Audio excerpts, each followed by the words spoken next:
بسم اللہ الرحمن الرحیم۔ یا نبی سلام علیکہ، یا رسول سلام علیکہ۔ حضرت علامہ مولانا مفتی سلمان احمد اظہری صاحب، آپ تشریف فرمائیں۔ آپ کو السلام علیکم ورحمۃ اللہ وبرکاتہ۔ وعلیکم السلام ورحمۃ اللہ تعالیٰ وبرکاتہ۔ قبلہ خیریت سے ہیں؟ الحمدللہ، اللہ تعالیٰ آپ کو کا سلامت فضل رکھے۔ کرم۔ ناظرین کرام، آج جو عنوان ہے وہ ہے قرآن پاک میں لیلۃ القدر کا بیان۔ یقیناً لیلۃ القدر ہم سب جاننا چاہتے ہیں یہ کون سی رات ہے اور اس رات کو کیسے تلاش کرنا ہے، اس رات کی فضیلت کیا ہے۔ تو آئیے مفتی صاحب سے گفتگو کا آغاز کرتے ہیں۔ مفتی صاحب یہ ارشاد فرمائیے گا کہ لیلۃ القدر جس رات کو کہا جاتا ہے، تو لیلۃ القدر کا مطلب کیا ہے؟ سب سے پہلے تو یہ ارشاد فرمائیں، اور لیلۃ القدر کو دوسری راتوں پر فضیلت کیوں ہے؟ الحمدللہ وکفا وسلام علی حبیبہ المصطفیٰ، اما بعد فاعوذ باللہ من الشیطان الرجیم، بسم اللہ الرحمن الرحیم۔ اللہم صلی علی سیدنا محمد وآلہ وصحبہ وبارک وسلم صلاۃ دائمۃ سرمدا ابدا۔ میں بہت مشکور ہوں، ممنون ہوں کہ رمضان المبارکہ میں مسلسل آپ نے کوشش فرمائی کہ قرآن پاک کے پیغامات مومنین تک پہنچائے جا سکیں، اور مجھے امید ہے، رب تبارک و تعالیٰ کی ذات سے یقین ہے کہ ہم نے اخلاص سے یہ کام کیے ہیں اور قرآن کو دوسروں تک پہنچانے کی کوشش کی ہے۔ السعی منا والاتمام من اللہ، کوشش ہماری جانب سے ہے، تکمیل اللہ کی طرف سے ہے۔ سبحان اللہ، سبحان فام سے جن لوگوں نے رمضان المبارکہ قرآن کے ساتھ گزارا ہوگا، یقیناً وہ محسوس کر رہے ہوں گے کہ ہم قرآن کی دنیا میں جی رہے ہیں۔ کیا بات ہے مفتی صاحب، اور چونکہ اب اختتام کو تو آنا تھا اس سلسلے کو کسی نہ کسی دن، لیلۃ القدر پر آپ نے اس کا اختتام سوچا، بہت اچھا ہے۔ چونکہ لیلۃ القدر کا ہمارے ہاں بلکہ پورے اسلام میں ایک بہت ہی عظیم تصور ہے۔ صرف تصور ہی نہیں ہے بلکہ اسلام کے محکم اس میں آیات بھی ہیں قرآن پاک کی، اور احادیث رسول بھی موجود ہے۔ لیلہ عربی میں رات کو کہتے ہیں، اور قدر جو ہے عزت والی رات ہے۔ تو آپ نے چونکہ معنی پوچھا تھا اس لیے میں نے یہ کہا، تو یہ ایک قدر والی رات ہے، عزت والی رات ہے۔ سبحان اور اللہ۔ اس کو لیلۃ القدر معروف اس لیے بھی زبانوں پر کر دیا گیا ہے کہ قرآن کی زبان میں یہ لفظ آیا ہے۔ قرآن پاک میں اللہ تعالیٰ نے اس پر پوری سورہ اتاری، انا انزلناہ فی لیلۃ القدر واہ واہ، وما ادراک ما لیلۃ القدر لیلۃ القدر خیر من الف شہر۔ اللہ تعالیٰ قرآن پاک کے متعلق فرما رہا ہے، بے شک ہم نے اس کو لیلۃ القدر میں اتارا۔ کس کو؟ قرآن پاک کو۔ واہ واہ، تو اب یہاں سے آپ کو اس بات کا بھی اندازہ ہونا چاہیے، یہ وہ رات ہے جس میں قرآن اترا ہے۔ واہ واہ، سبحان اللہ۔ اب اس کی تفسیر میں اگر آپ جائیں گے تو قرآن پاک تو مکمل 23 سال تک اترتا رہا، تو لیلۃ القدر میں اترا کا کیا مطلب ہے؟ تو اس کا معنی یہی ہے جو ہم نے پہلے قرآن پاک کی تدوین اور اس کے ابتدائی کیفیات میں ذکر بھی کیا تھا کہ قرآن پاک کو اللہ تبارک و تعالیٰ نے ایک بارگی نازل فرمایا اور تھوڑا تھوڑا کر کے بھی نازل فرمایا۔ پہلے رب تبارک و تعالیٰ نے اس کو لوح محفوظ پر اتارا، تو وہ ایک بارگی جو اترا ہے وہ لیلۃ القدر میں اترا ہے۔ سبحان اور پھر اس کے بعد آسمان دنیا سے حضور پاک صلی اللہ علیہ وسلم کے قلب اطہر پر تو وہ 23 سال تک دھیرے دھیرے اتارا گیا، لیکن اس کی بھی ابتدا جو غار حرا میں ہوئی ہے وہ بھی لیلۃ القدر ہی ہے۔ واہ واہ واہ، پہلی آیتیں جو جبرائیل امین لے کر کے آئے تھے وہ بھی لیلۃ القدر میں ہی لے آئے تھے۔ واہ۔ تو قرآن پاک جو اترا ہے وہ لیلۃ القدر۔ اچھا، اور دوسری بات یہ بھی ہے کہ لیلۃ القدر یہ رمضان میں ہی ہے، کیونکہ دوسری آیت سے یہ پتہ چلتا ہے شہر رمضان الذی انزل فیہ القرآن، رمضان کا وہ مہینہ جس میں قرآن اتارا۔ ایک جگہ لیلۃ القدر کا ذکر آیا، ایک جگہ رمضان کا۔ اس کا مطلب یہ ہوا کہ لیلۃ القدر صرف رمضان میں ہی ہوتی ہے۔ بالکل صحیح۔ تو اب رب تبارک و تعالیٰ نے قرآن میں سورہ قدر میں یہ ارشاد فرمایا، لیلۃ القدر خیر من الف شہر، رات یہ عزت والی لیلۃ القدر، یہ ایک رات 1000 مہینوں سے بہتر ہے۔ اب 1000 مہینوں کو کاؤنٹ کر کے دیکھ لیں آپ کتنے سال بن جاتے ہیں، اتنے سال عبادت کرنے سے بہتر ہے لیلۃ القدر کی رات۔ سبحان اللہ۔ تو یہ لیلۃ القدر کی اہمیت قرآن پاک سے یہ سب سمجھ میں آ جاتی ہے۔ واہ واہ، اور رب تبارک و تعالیٰ ارشاد فرماتا ہے، تنزل الملائکۃ والروح فیہا بإذن ربہم من کل امر سلام ہی حتی مطلع الفجر۔ اللہ کے فرشتے اور جبرائیل امین اس رات اترتے ہیں اللہ تبارک و تعالیٰ کے حکم سے، اور پھر سلامتی بھیجتے ہیں ہر ایک بندے کو، ہر مومن کو۔ یہ سلسلہ کب تک چلتا رہتا ہے؟ جب تک کہ فجر طلوع نہ ہو جائے۔ تو اب قرآن پاک کی یہ سورہ نے ہی لیلۃ القدر کا پورا بیان کر دیا۔ واہ واہ، الگ سے اور کسی بیان کی کیا حاجت ہے کہ قرآن پورا بیان کر رہا ہے کہ لیلۃ القدر کیا ہے۔ تو اب لیلۃ القدر جو ہے اتنی عظمت والی رات 1000 مہینوں سے افضل ہے، تو یہ کیوں دی گئی آخر؟ کیوں دی گئی؟ ہو سکتا ہے یہ آپ کا سوال ہو جو میں پہلے ہی کر رہا ہوں سبحان اللہ، کہ کیوں دی گئی ہے یہ؟ چونکہ رسول کریم صلی اللہ تعالیٰ علیہ وسلم کو جب پچھلی امتوں کے احوال بتائے گئے، ان کی لمبی لمبی عمریں، ان کی لمبی عبادتیں، جیسے کہ ہم نے اس سے قبل سلسلے میں کہا ہے کہ حضرت شعیب علیہ السلام 850 سال کی عمر ہے، 100 کے اوپر ہوا کرتی تھی، اور ان کی امتوں کی بھی عمریں 300 سال 400 سال ہے، عبادتوں والے بھی تھے۔ اللہ کے نبی صلی اللہ علیہ وسلم نے ان امتوں کو دیکھا اور اس کے بعد اپنی امت کی اوسط عمر کو دیکھا، یہ 60-70 سال میں چلے جانے والے لوگ ہیں. تو رسول کریم صلی اللہ تعالیٰ علیہ وسلم کے دل پاک پر، قلب اطہر پر یہ بات آئی کہ میری امت تو عبادتوں میں وہاں تک نہیں پہنچ پائے گی، یہ اتنے سالوں تک عبادت کرنے والے لوگ ہیں. تب رب تبارک و تعالیٰ نے یہ پوری سورہ اتاری، بلکہ ایک رات محبوب کو دی کہ محبوب آپ کی امت کے لیے ایک رات ہی کافی ہے ان امتوں کی عمروں کی عبادت کے لیے. سبحان اللہ، سبحان اللہ، سبحان یہ اللہ. بھی برکت ہے رسول اللہ صلی اللہ علیہ وسلم کی. کیا بات ہے. لیکن یہ بات تو طے ہے، ظاہر سی بات ہے جو بھی ملا حضور کے صدقے میں ملا، لیکن لیلۃ القدر بھی جو دی گئی ہے وہ صرف رسول پاک صلی اللہ علیہ وسلم کی برکت سے ہے.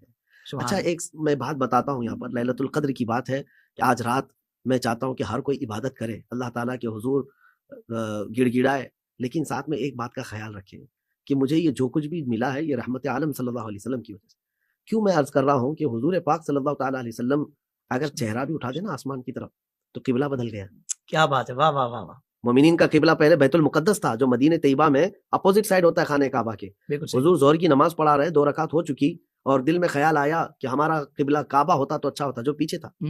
اور پھر آسمان کی طرف چہرہ اٹھا رہے تھے، رب تعالیٰ نے اسی وقت نازل فرما دیا آیت نماز کی حالت میں، قد نرا تقلب وجهك في السماء، ہم آپ کا چہرہ اٹھانا دیکھ رہے ہیں محبوب. فلنولینک قبلۃ ترضاها، ہم ان قریب آپ کو اسی قبلے کی طرف پھیر دیں گے جہاں آپ کی رضا ہے. آیت اتنی ہی نہیں آئی، آگے آ گئی پھر آیت فولی وجهك شطر المسجد الحرام. 2 رکعت ہوئی ہے آپ کی، اے محبوب ابھی کے ابھی آپ پھر جائیں مسجد حرم کی طرف. واہ واہ واہ واہ. رسول پاک صلی اللہ تعالیٰ علیہ وسلم کی رضا کے لیے رب تعالیٰ کوئی تاخیر بھی نہیں فرماتا. اتنا بڑا فیصلہ ہو رہا ہے اور محبوب قبلہ بدل گیا ہو رہا ہے. صرف ہاں یہی تو میں کہنا چاہتا کہا بھی ہوں نہیں ابھی تو کہ وہ چہرہ اٹھائیں ہائے ہائے تو مومنوں کا قیامت تک کے لیے قبلہ بدل کیا گیا. بات ہے مفتی صاحب. اور یہ لیلۃ القدر بھی جو ملی ہاں ہاں ہاں. حضور پاک صلی اللہ تعالیٰ علیہ وسلم کے دل میں، آپ کے قلب پاک میں صرف یہ خیال آیا کہ میری امت کی عبادتیں ان امتوں تک پہنچ پائیں گی کہ نہیں پہنچ پائیں گی. اس خیال کا آنا تھا کہ رب تعالیٰ نے لیلۃ القدر دے دیا. واہ واہ واہ. سبحان اللہ. محبوب آپ کی امت کے لیے تو ایک ہی رات ایسی ہے جو اس رات کھڑے ہو جائیں گے تو 1000 مہینوں میں عبادت کرنے کے برابر ہوں گے. کیا بات ہے. کیا بات. 1000 مہینوں سے افضل ہے. تو 1000 مہینے کھڑے ہونے والی جو ایک رات مل گئی ہے امت کو، اس سے بڑا انعام کیا ہے. اور امت اگر اس میں بھی کچھ نہ کر پائے تو بہت بڑی محرومی ہے، ہرما نصیبی ہے. اللہ. مجھے افسوس ہے ان لوگوں کے لیے جو آج کی رات کو یعنی لیلۃ القدر کو، اچھا اس میں اب بات آگے آئے گی کہ لیلۃ القدر کب ہے، لیکن مجھے اس بات میں افسوس ہے کہ لیلۃ القدر کو بھی بہت سارے نوجوان انٹرٹینمنٹ سمجھ کر کے اور بائک رائڈنگ میں، گپے لگانے میں، بازاروں کی زینت بننے میں، شاپنگ کرنے میں، اس میں گزار دیتے ہیں، جبکہ رب تبارک و تعالیٰ کا یہ عظیم احسان ان کو جو ملا ہے پچھلی امتوں کو نہیں دیا گیا. اللہ اکبر. اس کو ضائع ہرگز نہیں کرنا چاہیے. اچھا مفتی صاحب، آپ کی گفتگو کے دوران ایک سوال میرے ذہن میں آیا تھا کہ آپ نے کہا ایک طرف قرآن میں ہے کہ یہ رمضان میں اتارا گیا، شہر رمضان الذی انزل فیہ القرآن، اور ایک طرف آپ نے ارشاد فرمایا کہ پوری سورت مبارکہ ہے لیلۃ القدر کے حوالے سے. تو یہ کیسے پتہ لگے کہ بھئی آخری عشرے میں ہی تلاش کرنا ہے؟ اس کے لیے بھی کوئی روایت؟ بالکل حدیث پاک سے ثابت ہے. رسول کریم صلی اللہ تعالیٰ علیہ وسلم نے ارشاد فرمایا، یہ حدیث حضرت سیدہ عائشہ صدیقہ رضی اللہ تعالیٰ عنہا سے مروی ہے. اللہ کے نبی صلی اللہ علیہ وسلم فرماتے ہیں رمضان کے آخری عشرے کی طاق راتوں میں اس لیلۃ القدر کو ڈھونڈو. سبحان اللہ. تو طاق کا مطلب یہی 21، 23، 25 اور 27، 29. واہ واہ. تو یہ 5 راتیں جو ہے نا یہ طاق راتیں کہلاتی ہیں. اور الحمدللہ ہمارے ہاں تو معمول ہے کہ ان 5 راتوں میں ہم شب بیداری کرتے ہیں. ہمارے یہاں بھی الحمدللہ. تو کوئی بھی رات مل جائے گی اور کوئی تو گھڑی مل جائے گی. کیا بات ہے. اور شب قدر میں ایک مقبول گھڑی ایسی ہے، یہ بھی روایت میں موجود ہے کہ اس میں کی ہوئی دعا کو اللہ تعالیٰ رد نہیں فرماتا. ایک مقبول گھڑی اس میں ایسی آتی ہے. اچھا. تو اس گھڑی کو پانے کے لیے بندہ عبادت تو کرے. صحیح. وہ سب یہ شخص فرمائے کہ کیا 27ویں شب ہی شب قدر ہے؟ اگر ہاں تو ٹھیک ہے، اگر نہیں تو پھر باقی طاق راتوں میں اس کو پانے کی نشانیاں کیا ہیں؟ دیکھیں اس کے متعلق الگ الگ روایات ہیں علماء اسلام کی، کیونکہ قرآن پاک میں باضابطہ یہ نہیں کہا گیا کہ یہی رات ہے، لیکن ہے ایک رات.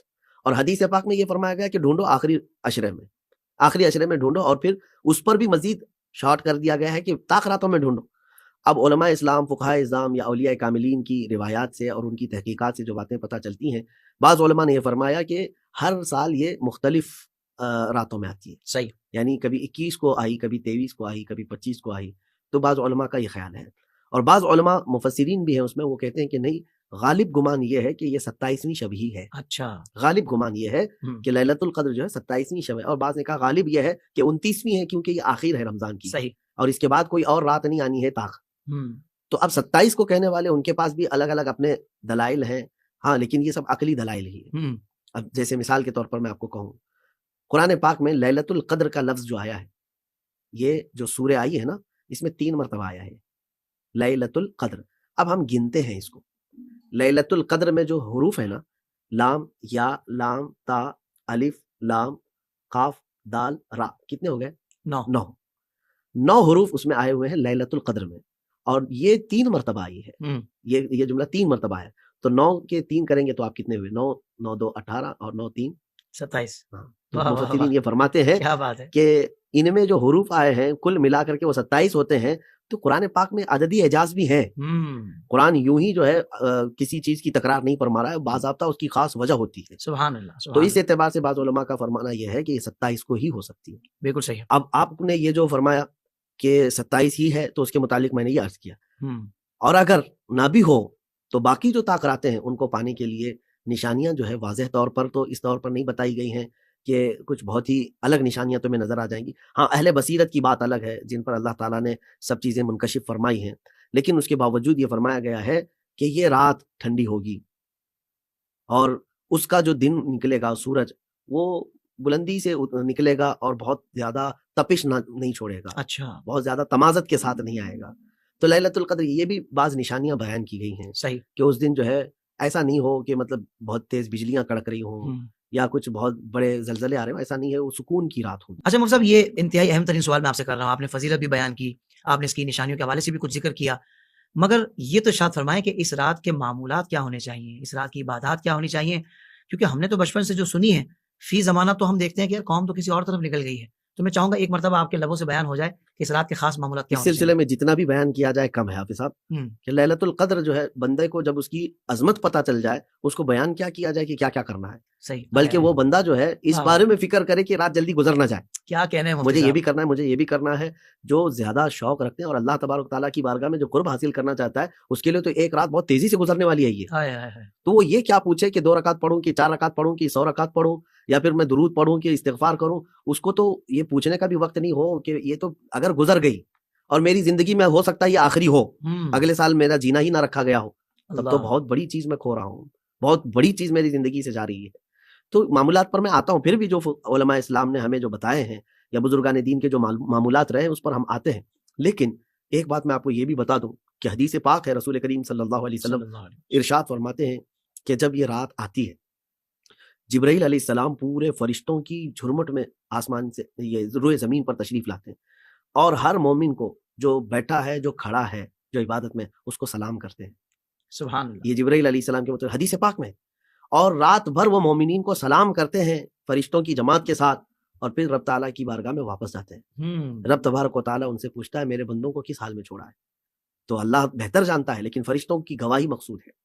فرشتے کہتے ہیں رب تبارک و تعالیٰ وہ خالصتاً تیری عبادت میں مصروف تھے، وہ تیری رضا کے طلبگار تھے، تو یہاں تک کہ عید الفطر کا دن آتا تو رب تبارک تعالیٰ فرشتوں سے فرماتا ہے بتاؤ اس مزدور کی کیا اجرت دی جائے جو اپنے مالک کی مزدوری کیا ہو، تو فرشتے عرض کرتے ہیں مولا اس کو پوری اجرت دینی چاہیے۔ اللہ تعالیٰ فرماتا ہے فرشتوں تم گواہ ہو جاؤ اس رمضان کی اس کی عبادتوں کے بدلے میں نے اس کے سابقہ سارے گناہوں کو معاف کیا، اس پر دوزخ کو حرام کیا اور جنت میں اس کو داخلہ دیا۔ سبحان اللہ، سبحان اللہ۔ تو یہ انعام لینے کے لیے بندے آج دوڑے مسجدوں کی طرف، عبادت گاہوں کی طرف، یا اپنے اپنے مخصوص حلقوں کی طرف جہاں سے انہیں رب تبارک و تعالیٰ کے انعام اور اس بشارت کا انتظار ہو، جہاں سے آنے کی طلب ہو۔ اب میں آگے بتاتا ہوں معمولات۔ سب دیکھیں ہر جگہ فقہاء اسلام اور بزرگان دین نے اپنے اپنے جو معمولات رکھے ہیں، تو کچھ لوگوں کو آج کے زمانے میں یہ طرد بھی شروع ہو جاتا ہے کہ یہ کہاں سے ہے وہ کہاں سے ہے۔ عبادت کرنے کا حکم ہے، دعائیں کرنے کا حکم ہے، اب کتنی رکعت پڑھو گے کس طرح سے پڑھو گے یہ آپ کے اختیار پر ہے۔ نوافل جو ہے نا، نفل نمازیں یہ اللہ تبارک و تعالیٰ کی رضا کے لیے ہے، تو بندہ جس انداز سے چاہے پڑھے، کون سی سورت پڑھنا چاہیے کون سی نہیں، میں کہتا ہوں پورا قرآن پڑھو۔ اللہ تبارک و تعالیٰ نے اگر تمہیں یہ علم دیا ہے تو جہاں سے آئے قرآن پاک پڑھو۔ ہاں کچھ مخصوص صورتوں کے ساتھ کچھ جو عبادات کی گئی ہیں یا بتائی گئی ہیں اس میں حکمت بھی ہے۔ پہلے تو میں عام بات کر رہا ہوں، جس کو پڑھنا ہے جس انداز سے نفل وہ پڑھے، صحیح، لیکن اس کے ساتھ ساتھ یہ بھی یاد رکھے کہ بزرگوں کے جو کیے ہوئے معمولات ہیں اس میں حکمت ہوتی ہے۔ جیسے بزرگوں نے فرمایا کہ 4 رکعت اس طرح سے پڑھو کہ پہلی رکعت میں آیت الکرسی ہو، دوسری رکعت میں سورہ قدر ہو، اور پھر تیسری اور چوتھی میں جو ہے سورہ اخلاص ہو۔ یہ اس طرح کی جو میں تو ایک ایگزامپل دے رہا ہوں، اس کی حکمت ہوگی کیونکہ بزرگان دین پر اللہ تبارک و تعالیٰ کا خصوصی کرم ہے، تو وہ رضا حاصل کیے ہیں رب تعالیٰ کی بارگاہ میں، تو وہ اپنا تجربہ لوگوں میں شیئر کر رہے ہیں۔ بہت اچھے، واہ۔ تو ان کے طریقوں میں ہدایت ہے، تو جو بزرگوں سے ثابت چیزیں ہیں میں کہتا ہوں کہ وہ تمام معمولات آج کرنے چاہیے، اور کثرت سے جو بات آج کرنی چاہیے وہ استغفار ہے، کیونکہ یہ اشرا بھی جو ہے نا وہ جہنم سے آزادی کا ہے۔ اللہ، اچھا چلے یہ باتیں جو آئی میں عرض کر دیا، لیکن کیوں نہ ہم حضور پاک صلی اللہ علیہ وسلم سے ہی پوچھیں کہ آقا آپ بتائیں سب سے زیادہ کیا مانگنا چاہیے. بہت اچھے حضور. خود رسول کریم صلی اللہ علیہ وسلم نے فرمایا جب تم یہ رات پالو تو یہ کثرت سے پڑھو اللہم انک عفو تحب العفو فاعف عنا یا کریم. سبحان اللہ. یہ دعا رسول رحمت صلی اللہ علیہ وسلم نے خود تلقین فرمائی کہ جب تم لیلۃ القدر پاؤ تو یہ پڑھا کرو. سبحان اللہ. تو اس سے بہتر کیا ہے جو سید الانبیاء خود ہمیں تعلیم دے رہے ہیں. بہت خوب. یہ کثرت سے معمولات کیے جائیں. لیکن ہوتا یہ ہے کہ آج کے دور میں دیکھتا ہوں کہ نوافل جو ہے جا کر کے 100 رکعت 200 رکعت پڑھ تو رہے، لیکن ان کی زندگی کی بہت ساری فرض نمازیں بھی باقی ہیں. تو یہ یاد رکھیں کہ فرض کو چھوڑ دیا ہو تو نفل اس کی قبول نہیں ہے. اب مسئلہ یہ آ جاتا ہے کہ جب ایسی بات بھی بتاتے ہیں نا تو کچھ لوگ اس بات پر شدت کرتے ہیں کہ نہیں آج نفل نہیں پڑھنا ہے، تم کو قضا پڑھنا ہے قضا پڑھنا ہے. اب وہ قضا کے چکر میں نہ نفل پڑھ پاتا ہے نہ قضا پڑھ پاتا ہے. ہاں یہ بھی ہوتا ہے. اور اس کو یہ لگتا ہے کہ بھائی قضا تو میری 10 سال کی ہے، ایک رات میں کہاں کر پاؤں گا. تو میں ان کے لیے کہتا ہوں کہ 10 سال کی قضا ہے کہ تمہاری 15 سال کی ہے، اس دن کم سے کم شروع کرنے کا عہد تو کرو. بہت اچھے کہ رب تبارک و تعالیٰ میں اپنے پچھلی سابقہ نمازوں کو شروع کر رہا ہوں. شروع کیا جتنے پڑھنی ہے پڑھ لیا اور تھک گئے تو آخر میں لیلۃ القدر کی کچھ نفل بھی پڑھ لو. اس کو جانے نہ دو. کیا بات. اور اس امید کے ساتھ کہ ایک دن آئے گا جب میری قضا پوری ہو جائے گی اور یہ میری پڑھی ہوئی 2 رکعت نفل یا 4 رکعت نفل یہ بھی بارگاہ میں پہنچ جائے گی. کیا بات ہے صاحب. سبحان اللہ سبحان اللہ. تو اس طرح سے دونوں کو لے کر کے چلے کہ وہ اپنی گزشتہ چھوٹی ہوئی نمازوں کو بھی ادا کرے اور لیلۃ القدر کی نوافل بھی ادا کرے. بالکل ٹھیک ہے. اچھا مفتی صاحب یہ بھی ارشاد فرما دیں، بڑی رات کے حوالے سے بات ہو رہی ہے تو اب گھر میں والدین ناراض ہیں اور لوگوں کا مال بھی غصب کیا ہوا ہے اور ایسے ایسے برے اعمال کے جس کے ساتھ یہ کنٹینیو جڑے ہوئے ہیں، مگر بڑی رات کو عبادت کر رہے ہیں، قرآن شریف پڑھ رہے ہیں، تو کیا اوکے ہے معاملہ کوئی اس کے لیے؟ یہ تو بہت سخت بات ہے. اچھا. اس کی جتنی فضیلت ہے نا اس رات کی، حضور پاک صلی اللہ تعالیٰ علیہ وسلم نے کیا کیا اس کے متعلق جو بتائی ہیں بشارتیں کہ اس رات لاتعداد لوگوں کو اللہ تعالیٰ جہنم سے آزاد فرما رہا ہوگا. اس رات کو بخشش بے حساب ہے. رب تبارک و تعالیٰ خود بندوں سے فرما رہا ہے کہ مغفرت کا سوال کرو میں تمہیں معاف کروں. یہ سب فضیلتیں ہیں لیکن کچھ لوگوں کو مستثنا کر دیا گیا ہے. اللہ. جس سے ماں باپ ناراض ہو اس کی تو دنیا بھی اجڑ گئی ہے، آخرت بھی اجڑ گئی ہے. اسے یہ چاہیے کہ اگر ماں باپ ہیں تو انہیں منا لے، اس کے بعد پھر رب تعالیٰ کے حضور ہاتھ پھیلائے. میں تو کہتا ہوں مانگنے سے پہلے مولا تجھے عطا کرے. کیا کہنے ہیں مفتی صاحب. جس کے ماں باپ پیچھے اس کے لیے دعا کر رہے ہوں اس کے ہاتھ اٹھنے کی دیر ہے. اللہ. اس کے ہاتھ اٹھنے کی دیر ہے کہ حضرت موسیٰ کلیم اللہ علیہ الصلوۃ والتسلیم نے ایک بار رب تعالیٰ کی بارگاہ میں یوں پوچھا کہ اے اللہ مجھے بتا جنت میں میرا ہم نشین کون ہے. تو رب تبارک و تعالیٰ نے فرمایا فلاں ایک قصاب ہے گوشت بیچتا ہے، وہ آپ کا ہم نشین ہے، آپ کا رفیق ہے جنت میں. تو اب کہ موسیٰ علیہ السلام اللہ کے وہ جلیل القدر پیغمبر، ان کا ہم نشین کوئی ایک گوشت بیچنے والا قصاب ہے. آپ ڈھونڈتے ہوئے گئے اس کو تو دیکھا وہ گوشت بیچ رہا ہے. کوئی تو اچھا عمل ہوگا نا جس کی وجہ سے اس کو نبی کے ساتھ رکھا جا رہا ہے. بظاہر تو کچھ نظر نہیں آیا. شام ہوئی تو موسیٰ علیہ السلام اس کے ساتھ چل پڑے. کہا کہ میں تیرے گھر چلتا ہوں. کہا ضرور تشریف لائیں. گھر جب گئے تو گھر داخل ہوتے ہی اس کے چھوٹے چھوٹے بچے اس سے لپٹ گئے. کافی تاخیر سے وہ آیا ہوا تھا. بچوں کو ایک طرف بٹھا دیا اور گھر کے اندر گیا، روٹی اور دودھ کچھ لیا اور کہا بیٹا بچوں میں تمہیں بعد میں کھلاؤں گا، اماں کو پہلے کھلاتا ہوں. اس کی ایک بوڑھی نابینا ماں تھی. وہ گیا اور روٹی کے ٹکڑے دودھ میں بھگو کر کے اپنی ماں کو کھلاتا رہا. اور اس کی ماں جیسے جیسے لقمہ کھاتی ہے ہاتھ اٹھاتی ہے، کہتی ہے مولا میرے بیٹے کو موسیٰ کلیم اللہ کے ساتھ جنت میں بٹھانا. ہر لقمے پہ وہ کہتی جاتی تھی. تو میں یہی کہہ رہا ہوں کہ موسیٰ علیہ السلام اس وقت یہ فرمانے لگے کہ ہاں یہی اس کا عمل ہے جس نے اس کو نبی کی ہم نشینی عطا کر دی. سبحان اللہ. آج جن لوگوں نے ٹھیس پہنچائی ہے، تکلیف دی ہے، وہ کس منہ سے اللہ کریم کی بارگاہ میں ہاتھ پھیلائیں گے؟ اور اگر تم نے راضی کیا ہوا ہے جاؤ ماں کے قدموں کو چوم کر، باپ کے ماتھے کو بوسہ لے کر مسجد میں جاؤ. تمہارا ہاتھ اٹھنے سے پہلے مولا تمہاری بخشش کا اعلان فرما دے. اللہ. وہ تمہاری دولت ہے دنیا میں بھی اور آخرت میں بھی. تو جو میں بات عرض کر رہا تھا پھر وہ شرابیوں کے متعلق بھی آئی یہ بات.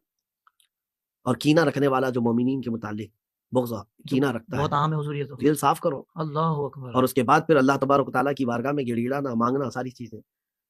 اچھا اب لگے ہاتھوں یہ بھی میں کہہ دیتا ہوں نیا فیشن چل رہا ہے کہ اس رات آ رہی ہے، یہ رات آ رہی ہے، واٹس ایپ پہ میسج بنے ہوئے ہیں، کاپی پیسٹ کرو اور بھیجتے جاؤ، مجھ سے جو بھی ہوا معاف کر دینا، معاف. یہ اس کا اٹھایا اس کو بھیج دیا، اس کا اٹھایا اس کو بھیج دیا. چل رہا ہوگا آپ کے. جی جی بہت چلتا ہے حضور. تو انہوں نے تو آسان راستہ ڈھونڈ لیا، آسان راستہ ڈھونڈ لیا. یہ کافی نہیں ہے. جس کے دل کو تم نے ٹھیس پہنچایا یا جس سے تمہارے معاملات ہیں براہ راست اس سے بات کرو. تو پتہ بھی ہے حالانکہ. ہاں پتہ ہے، پتہ بھی ہے. تو آپ براہ راست اس کو قائل کرو اور اس کے بعد پھر آپ اپنا فریضہ پورا کر چکے ایک مرتبہ معافی طلب کر لینا، یہ آپ کی ذمہ داری ہے. بعض لوگ یہ کہتے ہیں کہ پتہ نہیں کیا کہے گا، مجھے الٹا سیدھا کہے گا، ڈانٹے گا، معاف نہیں کرے گا. وہ آگے کے معاملات تمہارے اوپر نہیں ہیں. تم سے اتنا مطالبہ ہوگا کہ تم عاجزی کے ساتھ ایک مرتبہ معافی طلب کر لیے، تمہاری ذمہ داری ہوگی. اور اس نے معاف نہیں کیا ہے تو اس کے لیے وعید ہے، تو یہ وعید تو اس کے اوپر چلی جائے گی. لیکن یہاں یہ اس رات کو واقعی یہ تمام اعمال جو نوافل ہے اس کو ادا کرنے سے پہلے یہ حقوق العباد پورے صاف کر لیے جائیں. حالانکہ بہت نفس پہ گرا گزر رہا ہوتا ہے اس وقت معافی مانگنا کسی سے، یہی تو کمال کی بات ہے. یہ تو کمال کی بات ہے. مانگ لی تو وہ پار لگ گیا، میں کہتا پار ہوں ہے، اس نے معاف نہیں بھی کیا اگر تو آگے سے کی کم- بات اس پر ہے. آگے کا معاملہ اس پر ہے. اللہ اکبر. وہ سب آج کی رات کے حوالے سے میں خاص طور پر چاہوں گا کہ دیکھیں لیلۃ القدر نزول قرآن کی رات ہے، لیکن لوگ قرآن سے دور ہیں، نہ ناظرہ پڑھنے آتا ہے، اتنا اللہ بھی نہیں اکبر. آتا کہ وہ نماز میں صحیح پڑھ سکے. میں چاہتا ہوں کہ حضور آپ یہ ارشاد فرما دیں کہ یار آپ نوافل تو پڑھ رہے ہو، مگر آج کی رات کم سے کم یہ عزم مصمم کر لے بندہ، چاہے کسی بھی عمر سے ہو، کسی بھی شعبے سے وابستہ ہو، مجھے قرآن پاک اپنا درست کرنا ہے، اور اس کے بعد پھر جو قرآن کی تعلیم ہے، قرآن کی جو بہت اچھی بات آپ نے کہی، یہ میرے دل کی بات ہے. قرآن پاک ایک واحد کتاب ہے اللہ تعالیٰ کی، جو ہمارے لیے ہدایت کی کتاب ہے اور ہمارے راستے متعین کرتی ہے.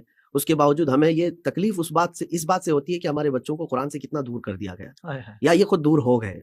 اور صحیح کہہ رہے ہیں آپ، بہتوں کو تو ترجمہ اور تفسیر تو دور کی بات، دیکھ کر کے پڑھنا بھی نہیں آتا. جی. آج کا یہ دور دیکھ کر کے بھی نہیں پڑھنا آنا، یہ کتنے بڑی ہرما نصیبی کی بات ہے.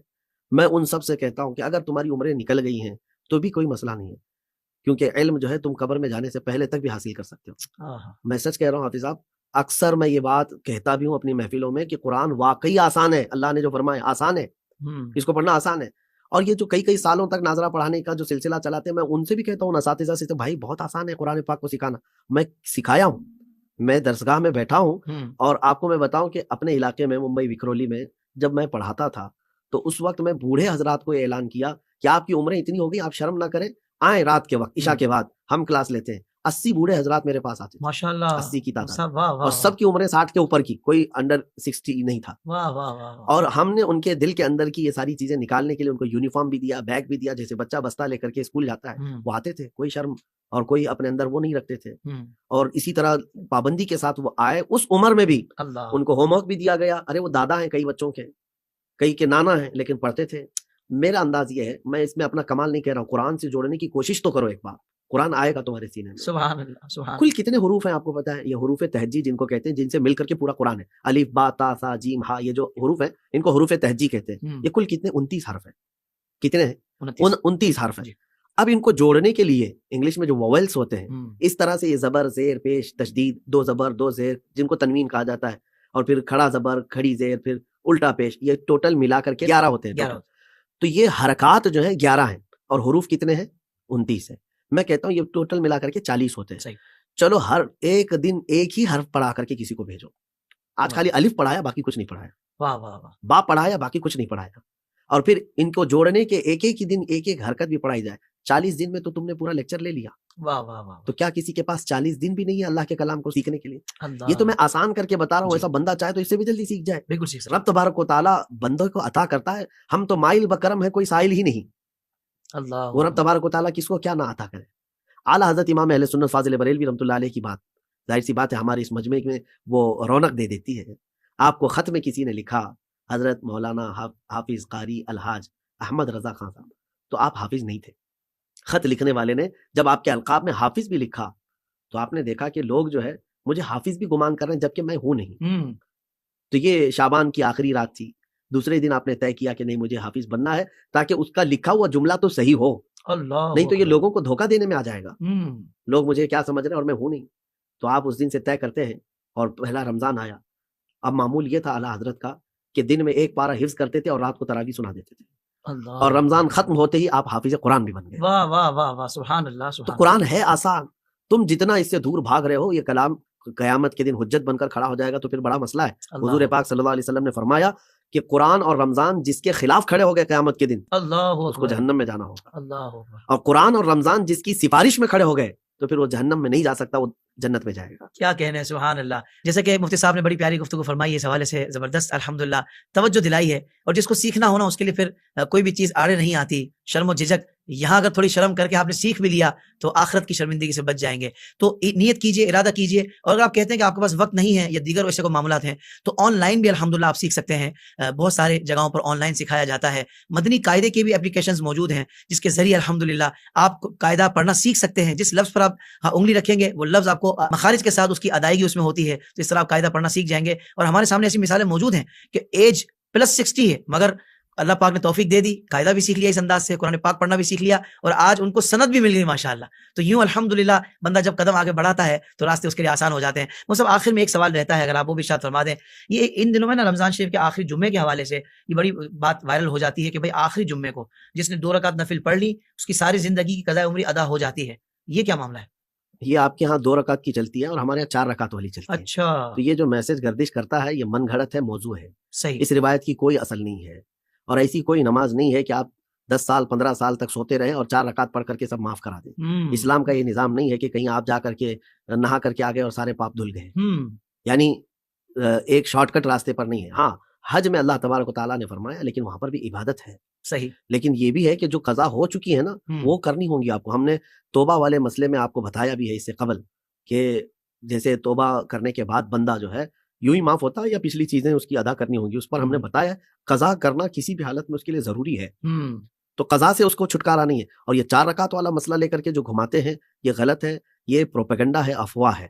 میں اپنے مومنین کو، تمام نوجوانوں کو اور گھر والوں کو بھی یہ تاکید کرتا ہوں کہ ایسے میسیجز کو شیئر کرنا بھی گناہ ہے. صحیح. کیونکہ اس کو حدیث کہہ کر کے شیئر کیا جا رہا ہے. اور حضور صلی اللہ علیہ وسلم نے فرمایا جس نے جھوٹی بات میری طرف منسوب کیا اس کا ٹھکانہ دوزخ ہے. اللہ اکبر. تو آپ اس گناہ کے مرتکب نہ ہونے پائیں.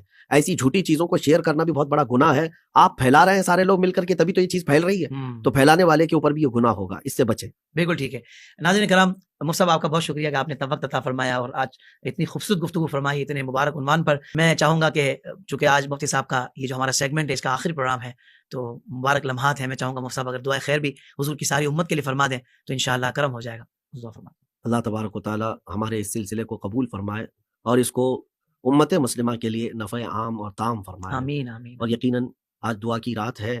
میں سارے سننے والوں سے بھی کہوں گا کہ آپ سب مل کر کے دعا کریں اور مجھ فقیر کے لیے، حافظ صاحب کے لیے بھی دعا کریں اور ہمارے گھر والوں کے لیے اور کل امت مسلمہ کے لیے دعا کریں.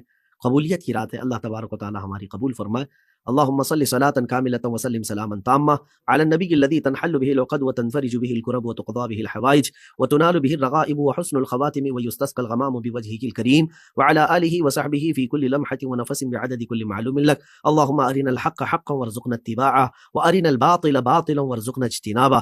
اللهم يمن كتابنا ويسر حسابنا وثبت أقدامنا على الصراط المستقيم. اللهم إنك عفو تحب العفو فاعف عنا يا كريم. اللهم ارزقنا الصحة والسلامة والنعمة وموتا على الإيمان وأسكننا بجوار حبيبك المصطفى صلی اللہ علیہ وسلم فی جنت البقیع. الہ العالمین تیرے حبیب پاک کی کل امت پر تو مغفرت اور رحمت عام فرما دے. مولا خصوصیت کے ساتھ جو پریشان حال ہیں ان کی پریشانیاں دور کر دے اور ہم سب کو رب قدیر تیری رضا کے مطابق زندگی عطا کر. مولا ہمارا اس وقت تک خاتمہ نہ کر جب تک تو ہم سے راضی نہ ہو. اے رب العالمین خصوصیت کے ساتھ دعا کرتا ہوں فلسطین کے نہتے ان مظلوموں کے لیے جن کو خوشیاں دیکھے ہوئے کئی دن ہو گئے. مولا ان کے گھروں میں خوشحالیاں عطا کر دے. تو ان پر رحم فرما دے، کرم فرما دے، ہماری خوشیاں ان میں تقسیم فرما دے. اے رب قدیر احسن الخالقین تیرے حبیب پاک کی امت کو ذلت و رسوائی سے محفوظ کر دے اور ان کے دشمنوں کو خائب و خاسر فرما دے. ہماری دعاؤں کو حضور پاک صلی اللہ علیہ وسلم کے صدقے قبول فرما. وصلی اللہ تعالی علی خیر خلق محمد وآلہ واصحابہ اجمعین. ویورز، سنی اسلامک فیکٹ چینل کو لائک، شیئر اور سبسکرائب کیجیے اور بیل بٹن کو ضرور دبائیں تاکہ آپ کو ہمارے سبھی ویڈیوز ملتے رہے.